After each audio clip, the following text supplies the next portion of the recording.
Welcome to this week's episode of Biz Success in 15, where top experts share hot tips and strategies that you can implement in as little as 15 minutes to build your dream business. And now here's your host, the Visibility Wiz, Cindy J. Hi, I'm Cindy J, the Visibility Wiz, and welcome to this episode of Biz Success in 15, where top experts share hot tips and strategies that you can implement in 15 minutes or less to build your business.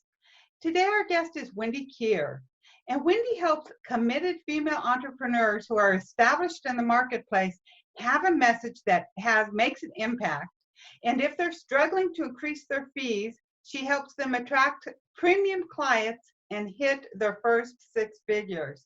Welcome, Wendy. It's a pleasure to have you. Thank you for having me. Yes, definitely our pleasure. I love your message, and so I'm really excited to talk about messages that are going to make the client say yes. So offers that will make the client say yes. So before we go there, can you share a personal or business challenge that you had to overcome in order to achieve your level of success? Oh, where do I start? There's so many. I'll start with my favorite one, and it's, negative beliefs around money. I struggled in my business for 8 years, hitting about $11,000 every year, and I just couldn't seem to get past that. And it was my stinking thinking, my stinking money mindset that prevented me from growing the business. And so how did you overcome that?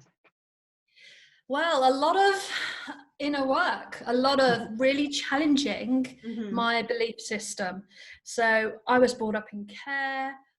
When you're brought up in care, you don't have much of anything, let alone money. So my beliefs were wrapped in that, no one would, I felt rejected, abandoned, no one would pay to invest their time and money into work with me. So I held that as a very strong belief. So now I know that's just not true, because based in the past, it's based behind me. So what I now know to be true is something very different. But up until that point, I believe that to be true. That's what was sabotaging my success. So it's about really working with somebody who can question you on your belief system, and then you can reshape your beliefs to create a new way forward. And being open to that change. So I commend you for being open to it, because as I'm sure you know, sometimes when we're working with people to overcome those limiting beliefs, they're so they hold on to them so tightly, and a lot of us do, that we don't even realize that we're lying to ourselves. So to take that plunge and say, okay, I'm going to really check in and see what's happening with me, and I'm willing to go through this, the feelings of having to face your feelings so that you can grow and come out the other side. Yeah, it's not easy, is it? It's really not easy.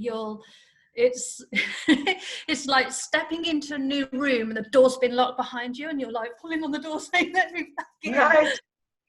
Exactly. And I know so many women, they have these limiting beliefs that are keeping them stuck at the $10 or $11,000 today, where they're struggling and continue. However, it all goes back down to the belief system.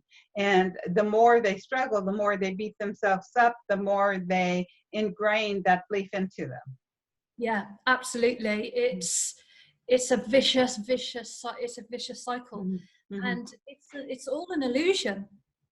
None of it's real. It's actually none of what you're telling yourself is real. Okay, the experiences coming back to you are only created because that's what you believe to be true. If you believe something else to be true, you'd attract those experiences. You'd see those experiences, and that's quite difficult to help someone navigate that.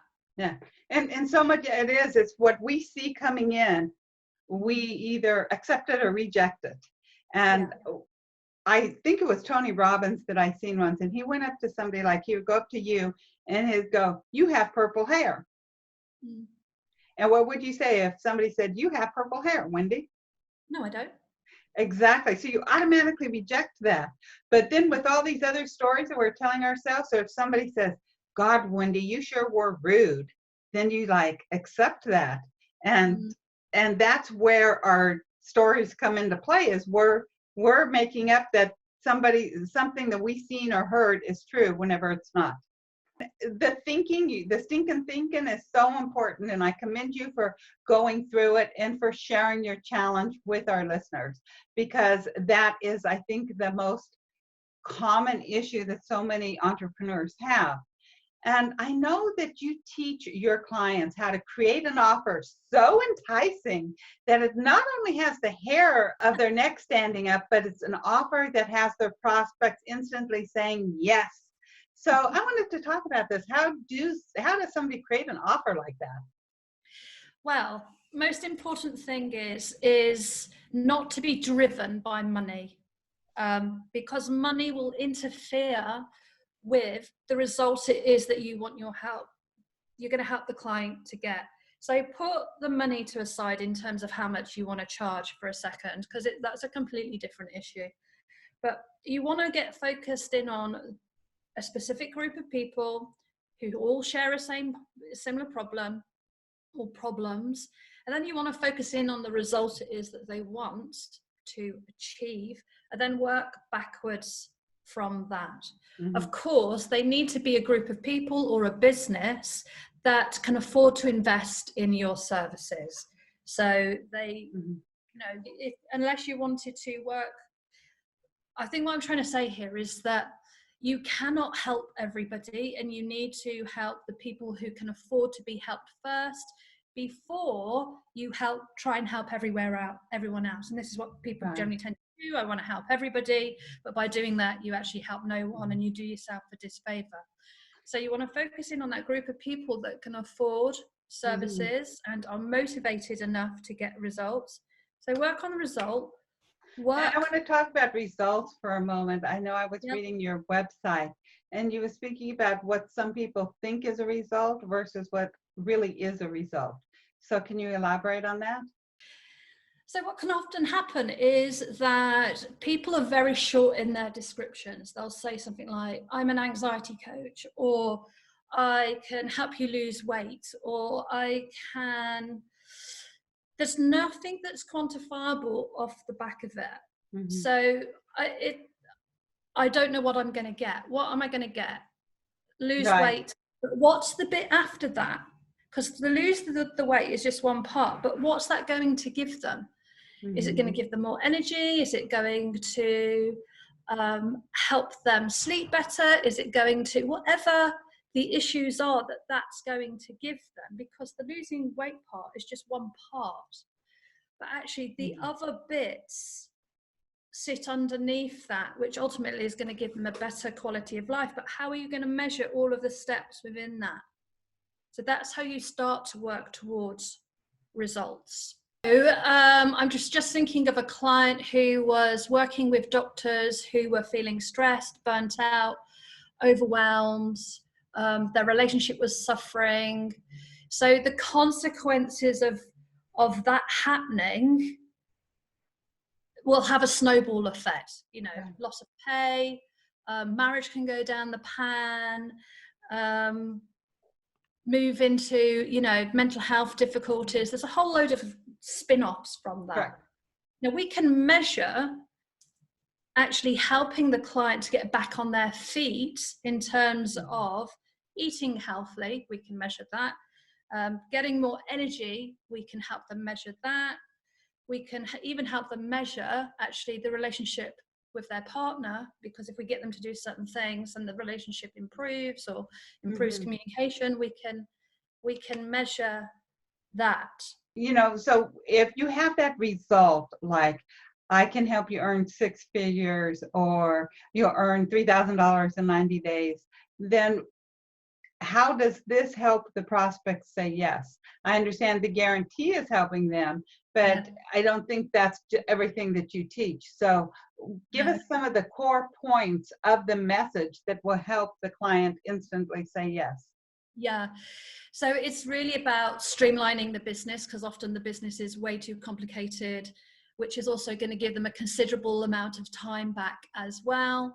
So it's really about the process I work is money mindset, coming from the inside out, creating the message, creating the offer, and then I teach them how to sell it. So the front bit of the work is done. The rest of it is just rinse and repeat. The rest is the selling and the marketing part. The offer and the foundation of the business is created. And I think because I work with people through the whole journey, especially the sales part, which is what a lot of women are lacking in, is the sales bit.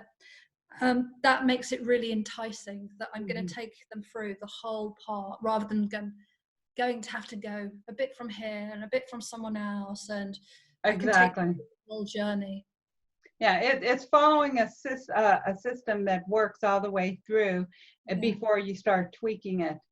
Because if you sit there and you try to create your own system from 10 different people, you may be missing very important pieces.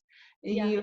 You had said a lot of your clients are missing the sales piece. Can you elaborate that a little bit more? How are they, what exactly is it that they're missing in sales? The first part they're actually missing is the bit right back at the beginning, which is the money mindset part. Right. Is the beliefs around that they can charge a premium and get it, because in most cases they're like, well, what I'm doing now isn't really working, so if I increase my fees, that's not good. They just think it's not gonna work, but actually what's not working is their message and their offer. So in the sales, it's about not having a clear conversation to go through that's going to help their prospects get into reality. So it's a learning piece. It's something that they haven't been taught. It's a training piece. So it's how do they do that in a way that's authentic to them, but also gets results at the same time. So it is a training piece that they haven't invested, I think, a lot of the time into actually learning how to sell, because they don't like the idea of having to sell. But we have to sell, whereas we have just an expensive hobby. Exactly. And everything is so to us. And, with selling, it's like if you believe in something, you want to share it with people. And I think, that sort of goes back to the thinking, which is the confidence. So besides just having the money mindset, it's the confidence. It's like, am I good enough? And, so-and-so is doing this already, so how can I do it? So how do you help people even increase their confidence to ask for the sale? Yeah, I think when you go through such an in-depth process in terms of, because we work so closely together, what happens is they start to realize their actual value, how much value they really bring to working with a client. And that is sort of a bit of a magic moment. Oh my God, I'm really good at this. No, I really am good at this. Not just like, yeah, I can do it. It's like a real deep, they've connected to it. That makes it easier when they're on the sales call. So it's a process on the sales call. But what I always say to my clients is, before you go into the call, you've got to just park whatever it is that you are thinking. You cannot let your own story interfere with what's happening for that person. You've got to go into that conversation from a clean space. You're just there as an inquisitor to help them get into reality about the situation they find themselves in, so then they can make an informed decision whether they want to work with you or not. But anything that's playing out in here that's interfering, like they can't afford it, I'm scared to ask, I'm scared to say my prices, is to find a way of just managing what you're saying to yourself when you're in the conversation. It depends which world you want to play in, basically, which world you're ready to create for yourself, which one do you want to step into. You've got to be ready, of course, but it's like, actually, that is available to all of us if we could just realize that what's playing out is an illusion. Exactly. And start telling ourselves a new story. I mean, if anybody that's struggling, they need to start telling themselves a new story. Yeah. When I was a divorce coach, I had a client. I couldn't believe what she did, but she had created a list of every reason, of everything that her husband had ever did that proved he did not love her. Oh. And so, you know, there's always two sides to everything. Had she started a list that proved every reason her husband did love her, she probably never would have got a divorce. Yeah. But it was the story she was telling herself. So she kept getting all this proof. And it's the same thing with our sales, is we need to start getting the proof and really hold on to the proof. One of the tips that I always tell everybody is every single time you get a thank you letter from a client, keep it like in a Word document or something. And whenever you start feeling down, you start reading all these thank you letters.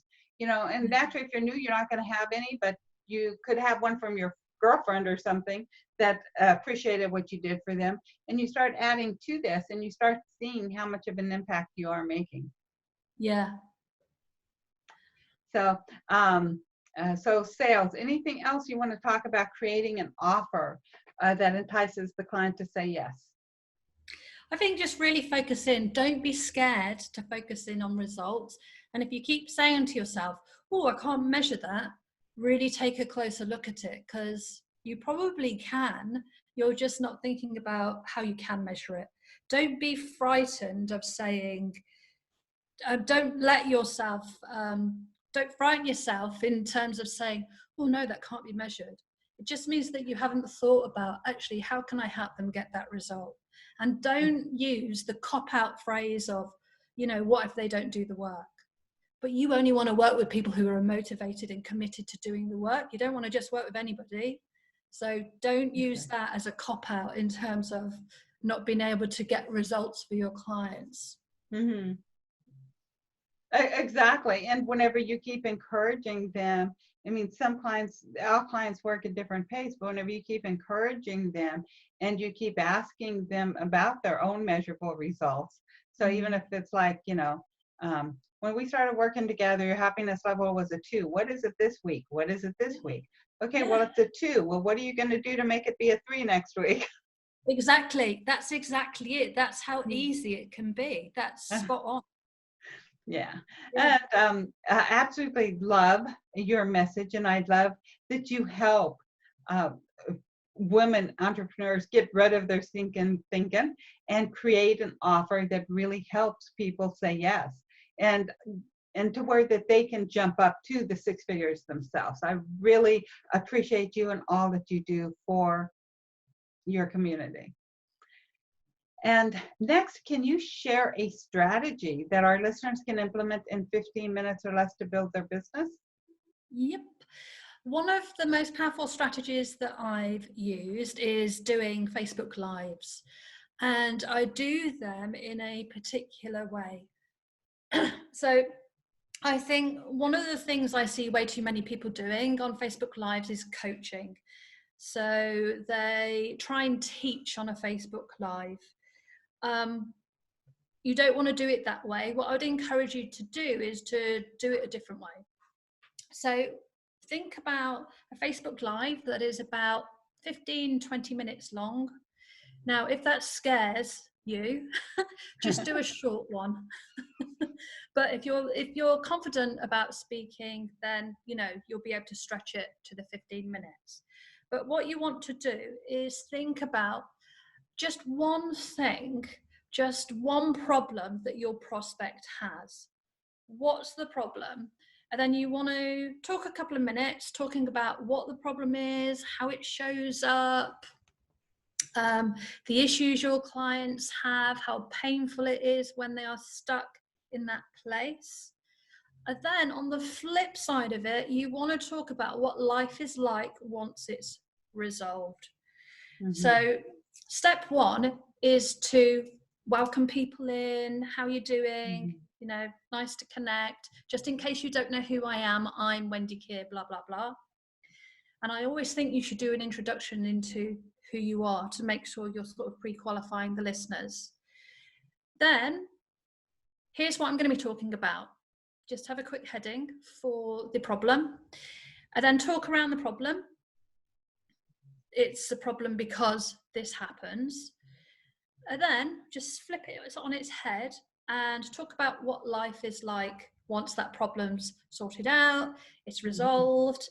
And then I really want to push you to have a call to action at the end of it and say something like, if you're experiencing problems with, and just reinforce what you said the problems were at the top, reinforce that. Then what I've done is I pop my link below. Go ahead and get yourself booked into my diary for a call. And then have the link to your diary below the video. That is incredibly powerful, really powerful, because what you're doing is you're creating desire and you're inspiring your audience at exactly the same time. It's really clear. You're focused in on one thing and you're not shooting off all over the place. You're basically, taking them on a journey, which is to encourage them to book in to have a personal conversation with you. And if someone has sat and listened to you for 15 minutes, they're pre-qualified by the time they get onto the call with you. So you've got a higher chance of converting them on the call. Now, I love that. Yeah, it's so powerful. It's so powerful. I've got a lot of my clients that way. And how often do you do these lives? Once a week? Once a month? Twice a week? Pardon? I would try and do them once a week. Get into a habit of once a week. I mean, I find video quite draining emotionally. So I would say do it once a week. But if you like doing it more, do it more. But stick to once a week. Make it consistent, because consistency is important. So Wendy, I know that you have a wonderful gift for our community. Can you share a little bit about it? Yeah, it's called Quick Signature Profit Secrets. And within there, I will just give you an example of how you can take your business to 6 figures and beyond. Okay, I love it very much. Thank you, Wendy. And to our listeners, you want to head on over to bizsuccessin15.com/Wendy. That's bizsuccessin15, B-I-Z, success, I-N, then 15, the number 15, bizsuccessin15.com/Wendy, all lowercase, W-E-N-D-Y, and grab your signature program Profit Secrets now. And Wendy, do you have any parting words for our listeners? I think if I was going to say anything from this conversation, it would be that you need to constantly just check in which road your mindset is taking you on. Is it taking you on a path that is just going to give you the same, or is it creating a new path which is, new possibilities and opportunities? And to me, you always want to be going on the one that is open, not the same state that you're in, but the one that leads to opportunities and possibilities. Right. I love that. Thank you very much. And thank you for being my guest today, Wendy. Thank you for having me. You're very welcome. Our pleasure having you. And to our listeners, if you enjoyed today's show, feel free to share it with your friends. Be sure to hop on over to bizsuccessin15.com/Wendy, and you'll find all links mentioned on today's show. You'll be able to listen to Wendy's words of wisdom. She really shared a lot of wisdom there, and you'll be able to catch up on past episodes that you might have missed. While you're there, be sure to grab your signature program Profit Secrets. That's going to be your first step to 6 figures and beyond. Big hugs, and be sure to tune in next week for another episode of Biz Success in 15 with another amazing guest. Bye-bye. You've been listening to Biz Success in 15. For all links mentioned in today's show, and to watch or listen to previous episodes, visit bizsuccessin15.com. Thanks so much for listening, and be sure to tune in next week for another amazing guest.